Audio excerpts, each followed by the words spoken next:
नमस्ते नमस्कार जनकपुर जी YouTube channel में आप लोगों का बहुत बहुत स्वागत है। चलिए मैं आज दिखा रहा हूँ जो राम मंदिर के लिए शिला आया हुआ था, वो आज जनकपुर धाम से अयोध्या के लिए जटी बॉर्डर से जाने के लिए तैयार हो चुका है। अब जा रहा है यहाँ से जटी बॉर्डर होते मधुबनी होते हुए आपको अयोध्या के लिए जाएगा।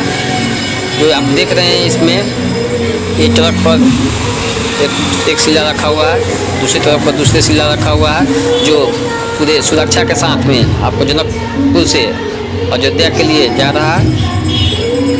जो आप देख रहे हैं बहुत ही सुंदर झलक, जो परिक्रमा करके जनकपुर के परिक्रमा करके आपको जा रहा है और पूरे सुरक्षा के साथ में जा रहा है। देखिए पीछे में अयोध्या के से आए हुए भक्त और महाराज जी सब यहाँ पे गाड़ी के पीछे पीछे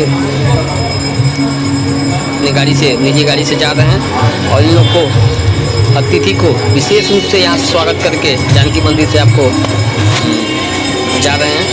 और जानकी मंदिर में इन लोग का विशेष स्वागत हुआ था। रात एक दिन के विश्राम के बाद में ये अपने अयोध्या के लिए जा रहे हैं। मेरा वीडियो देखने के लिए बहुत बहुत धन्यवाद।